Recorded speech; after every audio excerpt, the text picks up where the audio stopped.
Ok, ahora sí. ¿Qué es el argumento cosmológico Kalam? Primero, hay que decir una cosa. Los argumentos cosmológicos parten de una idea. Todos los argumentos cosmológicos tienen que ver de alguna forma con el cosmos o con el universo, ¿no? Los argumentos de contingencia, por ejemplo, utilizan como base el cosmos. El Kalam utiliza como base el universo, ¿no? Ahora, hay diferentes postulaciones. Hay argumentos de contingencia que utilizan el universo como tal y otros argumentos de formato Kalam que utilizan otro tipo de agrupaciones, ¿no? Cosmos es básicamente, o se podría definir de la siguiente forma. Cosmos es la unión, el conjunto de todas las cosas materiales. Eso podría ser el cosmos. Ahora, en el argumento de contingencia, cosmos se define como, y eso es lo importante, se define como todo el conjunto de cosas no necesarias. El tema es que un conjunto de cosas no necesarias es en sí mismo un conjunto no necesario, ¿no? Ahí la importancia de los argumentos de contingencia. Hola Vicky, ¿cómo estás? Y creo que acabo de notar que hay un problemita con el chat. Ok, ya lo reinicio. Ahí está. Listo. Entonces, ahora sí, metámonos en la cuestión. ¿Qué es el argumento cosmológico Kalam? El argumento cosmológico Kalam, como ya lo vimos, tiene como parte el universo. Empieza intentando explicar algo sobre el universo. En los argumentos cosmológicos, siempre el universo está implicado, ¿no? Ahora, el argumento cosmológico Kalam es muy simple. Tiene dos premisas básicas. La primera premisa: todo lo que comienza a existir necesita una causa de su existencia. Segunda premisa: el universo comenzó a existir. Por lo tanto, el universo tiene una causa de su existencia. Ese es el argumento Kalam formulado. Ese es el argumento base del Kalam. Craig extiende un poquito más William Lane Craig extiende un poquito más estos silogismos y añade: la causa del universo debe ser adimensional, aespacial. Me encanta la pregunta de Paco. Adimensional, aespacial, inmensamente poderoso y atemporal.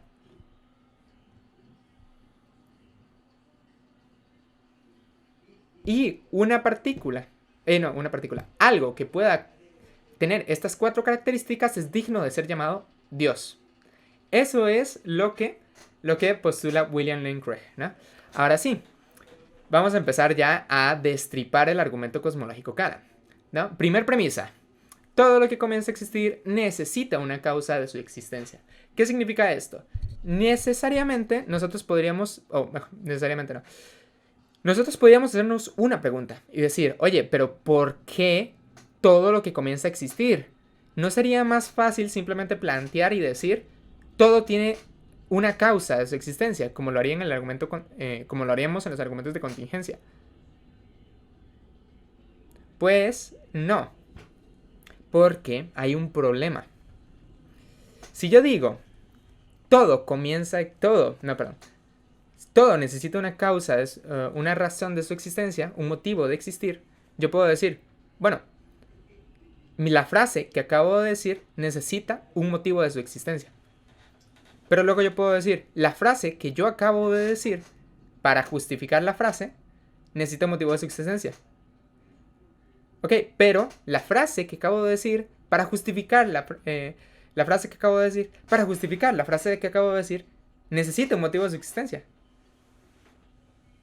La frase que acabo de plantear necesita un motivo de existir porque para justificar la frase que acabo de existir, etcétera, etcétera, etcétera. Es un absurdo total el plantear que todo necesita una causa. Hay cosas que no necesitan una causa. Ahora, es más válido pensar, y de hecho se ha aceptado, que de hecho las cosas que necesitan una causa tienen en común el ser el tener un comienzo en el tiempo. Si tienen un comienzo en el tiempo, por lo tanto, necesitan una causa de existir. Juraría que repetiste todo como 4 veces. Sí, el tema es ese. El tema es ese. Si yo uso de partida como primer base o como primer premisa, todo requiere una causa de su existencia, voy a ir a un absurdo. Voy a llegar a un absurdo. No tiene sentido plantear eso. Por lo tanto, se tiene que limitar un poquito la premisa y decir, todo lo que comienza a existir necesita una causa de su existencia. Ahora, ¿qué son las cosas que empezaron a existir? Aquellas que tienen un tiempo trazable en el espacio. ¿No? Cryo, bienvenido, hermano. Hacía mucho tiempo que no te veía. ¿Cómo estás? Ahora, tenemos que esa es la primera premisa. Y esa primera premisa normalmente se acepta. Creo que ya a día de hoy casi nadie rechaza la primera premisa. El problema está en la segunda premisa, ¿no? Entonces, ¿cuál es la segunda premisa? El universo comenzó a existir. Por lo tanto, el universo tiene una causa de su existencia, ¿no? Esa sería la conclusión. El universo empezó a existir. Esa es la premisa complicada. Ahora, metámonos en ámbitos básicos. Podemos decir, primer argumento científico, para justificar esta premisa, voy a desarrollar algo antes. Para justificar esta premisa podemos partir de argumentos científicos y argumentos filosóficos. Los argumentos filosóficos van a ser un poquito más complicados, así que vamos a partir primero de los argumentos científicos. Primero, un argumento científico tiene un defecto, y es que se basa en el conocimiento actual. Puede ser que mañana descubramos nueva información científica que cambie completamente todo el paradigma y tengamos que replantear los argumentos cosmológicos. Por eso es que la gran mayoría de personas que defienden el Kalam lo hacen por una vía filosófica, más que una científica. Pero ¿cuál es la ventaja de plantearlo por medio de una vía científica? Es mucho más sencillo de explicar y ahorita lo vamos a notar. Entonces, podemos decir y explicar, ok, claramente el universo comenzó a existir. ¿Cuándo comenzó a existir el universo? En el momento en que ocurre el Big Bang. Podríamos decir eso. Ahora, si el universo comenzó cuando empezó el Big Bang, entonces comenzó a existir y por lo tanto necesita una causa de su existencia. Pero hay personas que podrían rechazar esta premisa y podrían decir, ok, pero no sabemos si el Big Bang es el comienzo del universo. Puede ser que la teoría que prime el universo no sea el Big Bang, sino otra más fundamental que demuestre que el Big Bang no es más que un estado de transición. Y el universo podría ser un ciclo, o podría ser un universo en constante rebote, como podría decir como podrían decir algunas hipótesis científicas. Primera apelación. Necesitamos pruebas lo suficientemente fuertes para poder empezar a creer que eso sea posible. Hasta el momento no estaríamos seguros de que eso sea verdad. Segunda prueba científica. Segunda ley de la termodinámica. La segunda ley de la termodinámica implica de que si un universo es eterno en el pasado, o sea, no tiene un comienzo, necesariamente el Big Bang existe, el Big Bang tiene una consecuencia. Además, desde mi punto de vista, el Big Bang no niega nada. ¿Ok?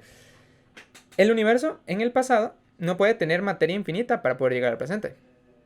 Porque la segunda ley de la termodinámica, la ley de la entropía, no es reversible. Si nosotros tenemos un momento en el pasado, eventualmente, si ese momento es eterno, eventualmente vamos a provocar que el universo se quede sin energía y seamos una masa uniforme. El hecho de que nosotros no seamos una masa uniforme implica necesariamente de que el universo comenzó a existir, independientemente si el Big Bang es o no el comienzo de la existencia. Y ahora, puede ser entonces que hayan personas que apelen a argumentos más científicos y sigan apelando a argumentos científicos. Y siempre vamos a encontrar de este tipo de personas. Normalmente hay otras postulaciones, por ejemplo, aquellas que dicen o plantean de que el universo es una especie de círculo. El tiempo es una especie de círculo y que de esta forma el universo, bueno, puede estar no en un constante rebote, sino en un constante ciclo. Solo que hay problemas a la hora de explicar lo que voy a proponer ahora, ¿no? Entonces, tenemos también las defensas filosóficas del Kant. Y aquí es donde nosotros podemos defendernos mejor. Entonces, tenemos la que a mi parecer es la mejor, el finitismo causal. ¿Qué es el finitismo causal? Básicamente el finitismo causal es que no existen infinitas causas de algo. No pueden haber infinitas causas de algo porque eso nos llevaría a un absurdo. Hay otra postulación que también es filosófica que se llama el finitismo. Craig defiende el finitismo. El finitismo básicamente niega que los infinitos puedan realmente existir en la realidad. Sin embargo, hay personas como Alexander Proust que han rechazado el finitismo porque lo ven un poco peligroso. Así que han tomado una postura más light y Alexander Proust se fue por el finitismo causal. Así que, como este es un grupo introductorio, vamos a explicar el finitismo causal, ¿no? El finitismo causal, ahorita nos ponemos a responder dudas, Vicky. Entonces, el finitismo causal se plantea de esta forma. Si existiese infinitos causales, eso nos llevaría a paradojas. Por lo tanto, no pueden existir infinitos causales. Y ahora, depende del tipo de paradoja que nosotros planteamos, vamos a tener unas conclusiones u otras. Entonces voy a proponer una solamente. Alexander Proust propone un montón. Si quieren, luego les paso un paper de él, si me lo piden. Yo les puedo mostrar un montón, ¿no? Está la paradoja Green-Messenger, pero Robert Kunz hizo una formulación un poquito más bonita de esta, y esa es la que voy a utilizar, ¿no? Tenemos un papelito. Sí, luego te los paso, Paco. Tenemos una especie de ángel de la muerte. Y este ángel de la muerte se ubica infinitamente en el pasado. Ponemos un ángel de la muerte en el año 1, un ángel de 1 antes de Cristo, un ángel de la muerte en el año 2 antes de Cristo, 3 antes de Cristo, 4 antes de Cristo, 5 antes de Cristo, etcétera, etcétera, etcétera. Y vamos a ir poniendo cada uno a lo largo del tiempo. Y así hasta el infinito en el pasado. Los ángeles de la muerte van a tener una hoja cada uno. Y van a escribir el número de año en el que se ubican. Pero si no tiene nada escrito, el papel, van a escribir el año. Si tiene algo escrito, lo van a pasar al Green-Messenger del año siguiente. Ahora, aquí está el problema. ¿Cuál es el número que va a estar en ese papel? Supongamos de que el Green-Messenger del año 1 antes de Cristo es el que tiene el papelito. Si él tiene el papelito, y el papelito no tiene nada, sería raro, porque el del año 2 debió haber escrito su papelito. Pero el del año 2 tampoco debería tener escrito su número, porque el del año 3 debería haber escrito su número. Y el del año 4 debería haber escrito su número. Y el del año 5 debería haber escrito su número. Y el del año 6, etcétera, etcétera, etcétera. Entonces, cuando llegamos al año 1 después de Cristo, evidentemente debe haber un número escrito en ese papelito. Pero la pregunta es ¿cuál?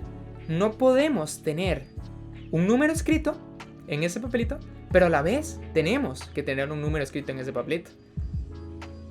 Esto es lo que se llama el infinitismo causal y es una paradoja. Y como es un argumento de inducción, entre más paradojas nosotros creemos de este mismo ámbito y más paradojas diferentes creemos, más probable es que el finitismo causal sea verdad. Y Alexander Proust mete muchísimas paradojas de muchos ámbitos. Es una joya leer todos los diferentes argumentos. Ahora, yo sé que es difícil de entender, por eso es que no se usan argumentos filosóficos cuando se debate cuando se debate normal en la casa, tomándose un café, etcétera, ¿no? Sino que más bien son más para cuando alguien se quiere tomar en serio estas cosas. Ahora, voy a intentar explicar cuáles son las implicaciones de esta paradoja. Simplemente quédense con eso. Eso crea una paradoja. Pero cuando nosotros tenemos una paradoja, debemos ver qué premisa está causando la paradoja. Ahora, la primera premisa de este argumento es simplemente que una cosa, un ser, un ángel de la muerte, puede ser una persona, un ser cualquiera, un descendiente, alguien, escriba en un papel un número de un año. Creo que eso no tiene ningún sentido intentar refutarlo, porque creo que es algo que todo el mundo sabe que es posible. Pero el problema es que solo hay dos premisas. ¿Y cuál es la segunda premisa? Que el universo es eterno. Porque si el universo no es eterno, entonces eso sería posible. Y si la primera premisa es verdadera, la segunda se debe rechazar.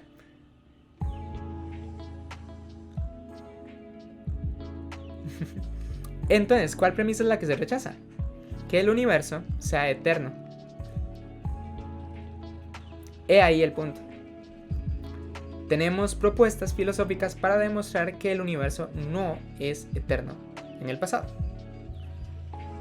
Y estas propuestas filosóficas son muchísimo más fuertes que cualquier argumento científico. ¿Por qué?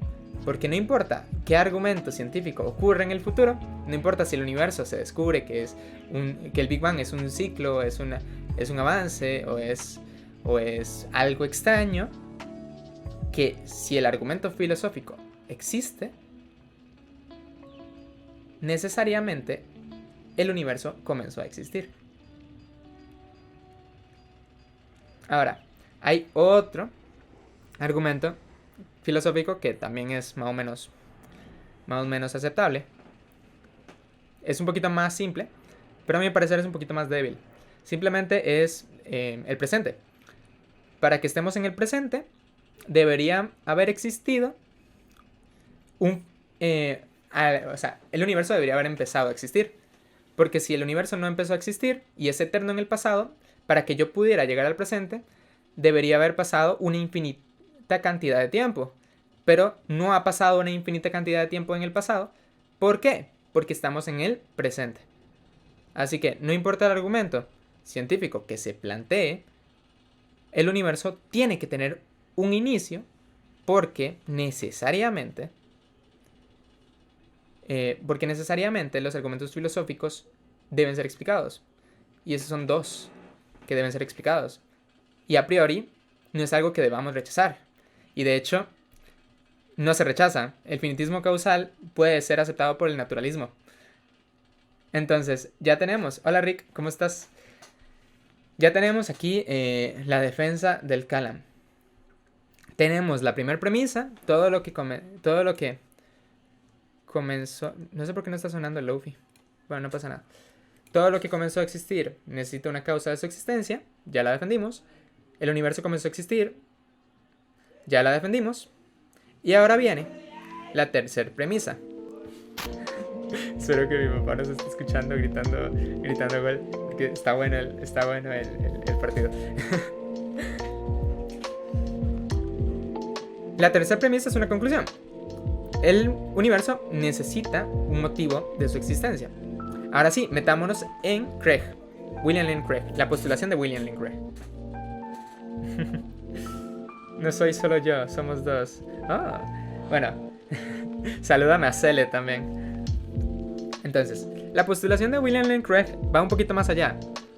Y él se pregunta y dice: tenemos que el universo comenzó a existir y que necesitamos una causa de su existencia. Si el universo comenzó a existir y necesitamos una causa de su existencia, ¿qué características debería tener lo que creara el universo? ¿No? Ya sea un campo cuántico, una ley o Dios. Craig destaca 4 cosas que el universo debería tener. La causa del universo debería tener, las cuales son que sea adimensional, aespacial, inmaterial e inmensamente poderoso. Estas 4 características evidentemente las cumple Dios. Si Dios cumple estas 4 premisas, es razonable, de hecho es lógico pensar que Dios puede ser la causa de la existencia del universo. Ahora, ¿qué significa que vamos a ver por qué estas 4 se derivan necesariamente? Aespacialidad. La causa del universo debe ser aespacial porque el espacio es el universo. ¿Me entienden? Entonces, la causa del universo debe estar por fuera del espacio porque el universo es el espacio. Tenemos también la adimensionalidad. ¿Qué significa que sea adimensionalidad? La adimensionalidad implica de que esta causa no debe tener dimensiones. ¿Por qué no debería tener dimensiones? Simplemente porque el universo es aquel que nos limita a nosotros a 3 dimensiones. ¿Por qué la causa del universo debería estar limitada a 3 dimensiones? ¿Por qué no a 4? ¿Por qué no a 5? ¿Por qué no a 6? ¿Por qué no a 10? ¿Por qué no a 15?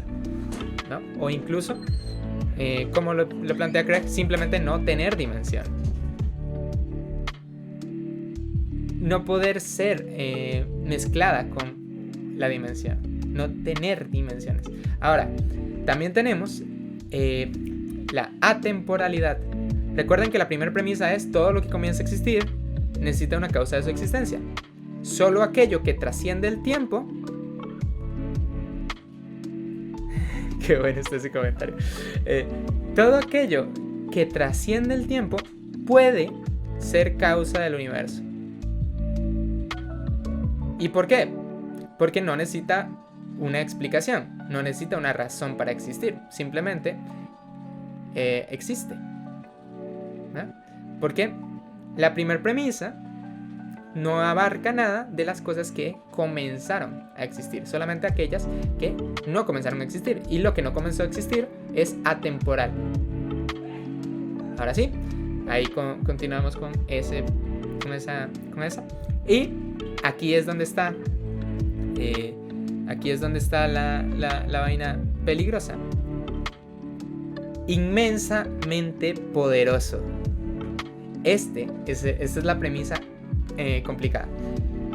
La causa del universo debe ser inmensamente poderoso, porque de no ser inmensamente poderoso no puede crear el universo. Y que sea inmensamente poderoso, puedes poner Lofi de Rick Astley, sería lo mejorcito. Está bien.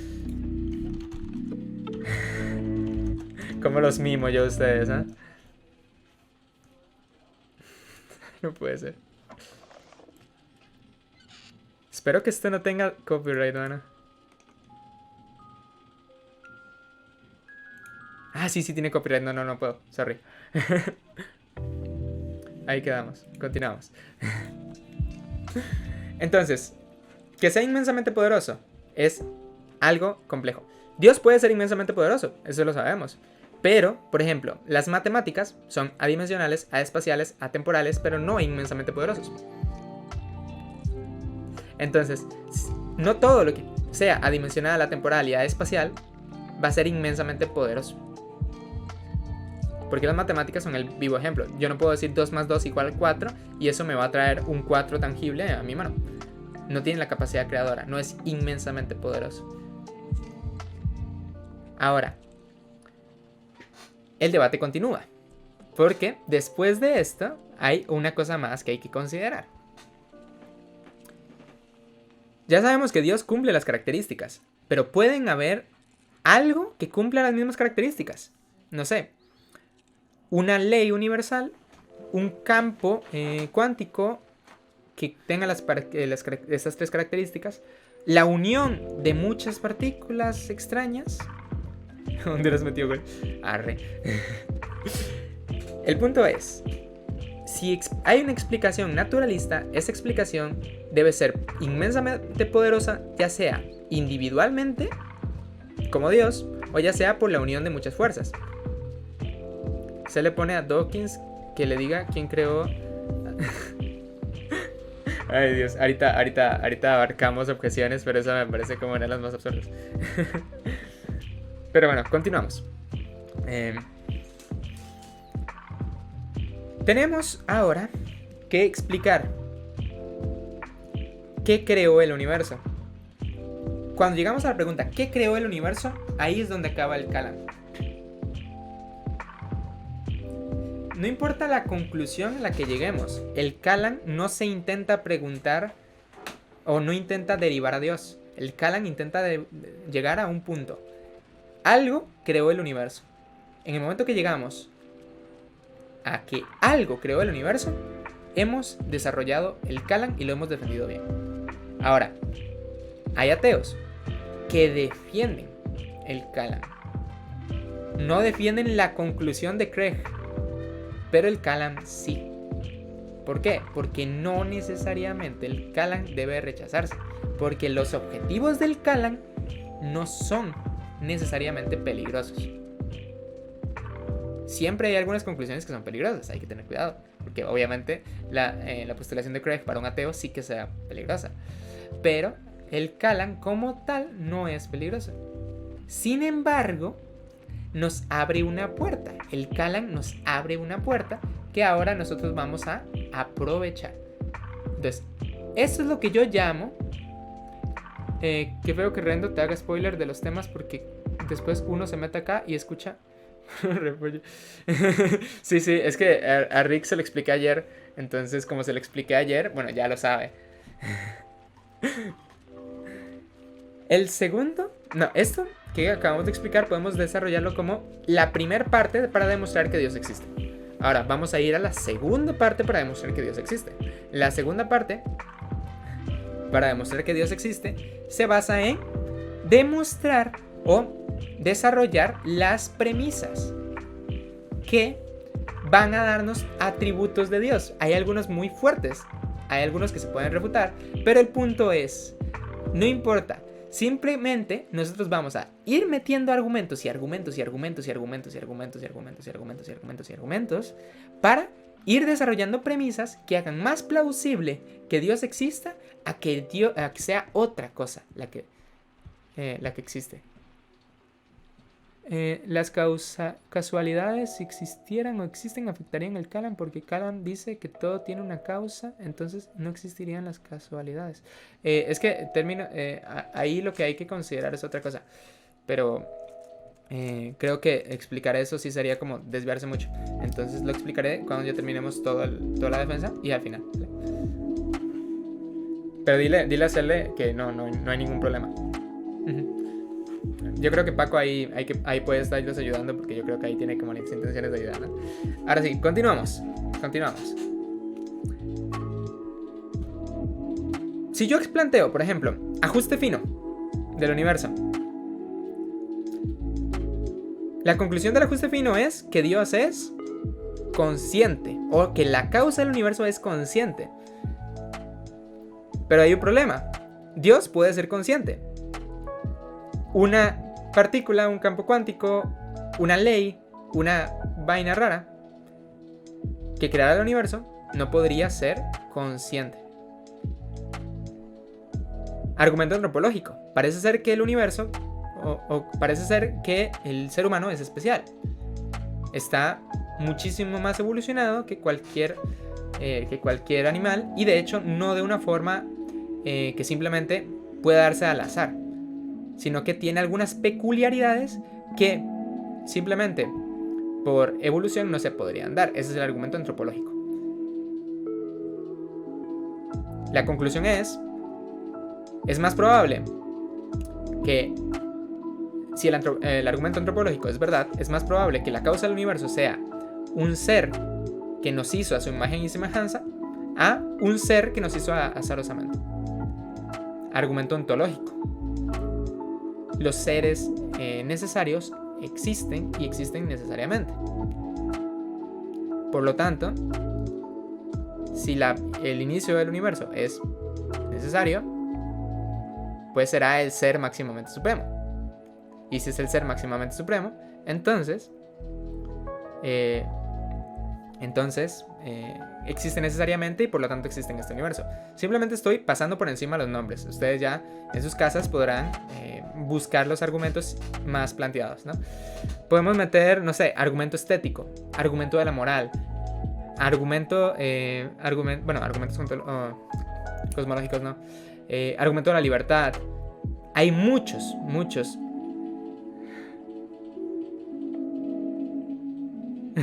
Ventu, bienvenido de nuevo. La publicidad. Ok, entonces, en esta segunda fase del argumento de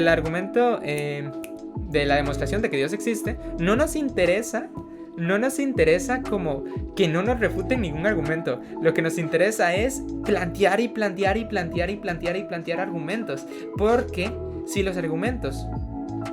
Porque ahora lo que tiene que hacer el ateo, si quiere rechazar a Dios, tiene que refutar todos y cada uno de estos argumentos.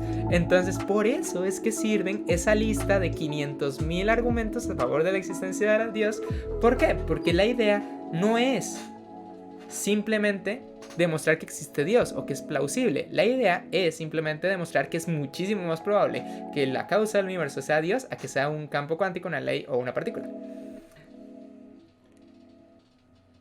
Y por eso es que existen argumentos que no son tan buenos. Por ejemplo, podríamos decir que el argumento estático no es tan bueno. Es debatible, hay muchos defensores del argumento estático, ¿no? Pero no importa. El punto es que me lleva a una conclusión que es mejor que la del argumento naturalista. Y ahí está la clave.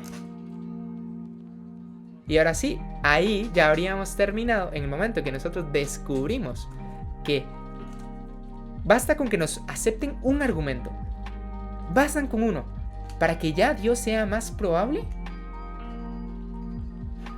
que una explicación naturalista.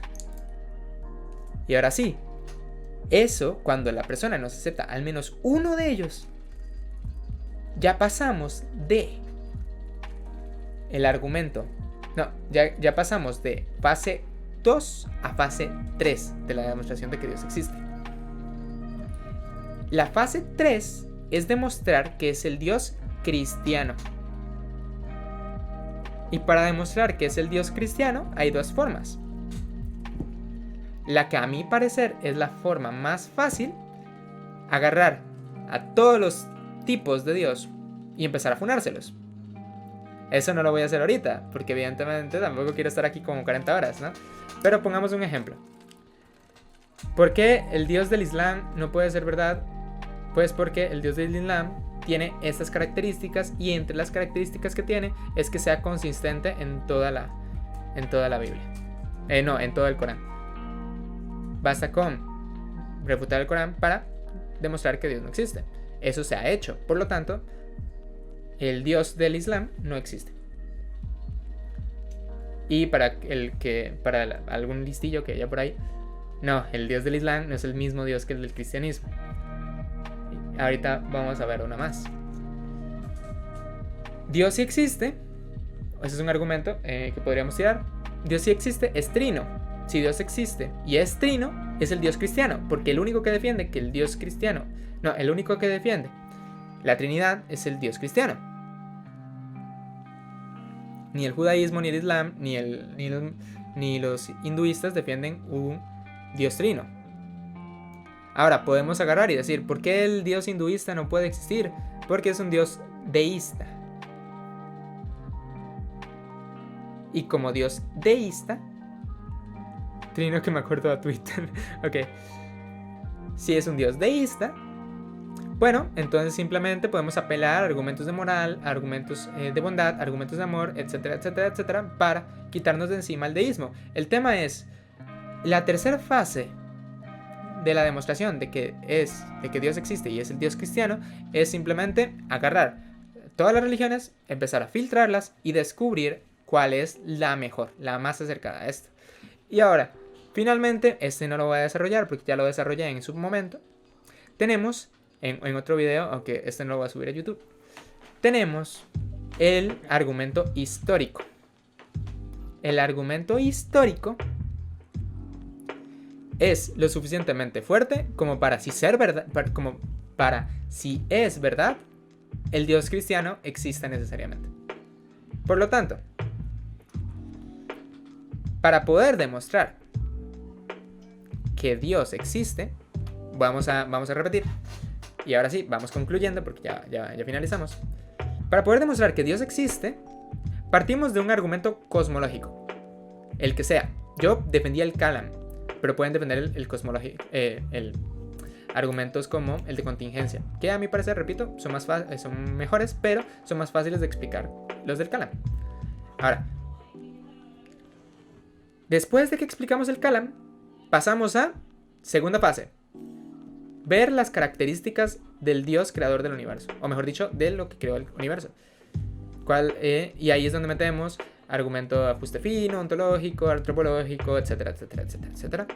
Y finalmente, la tercera fase es demostrar que Dios de existir es el Dios cristiano. ¿Por qué? Porque podemos rechazar a todos los demás, simplemente.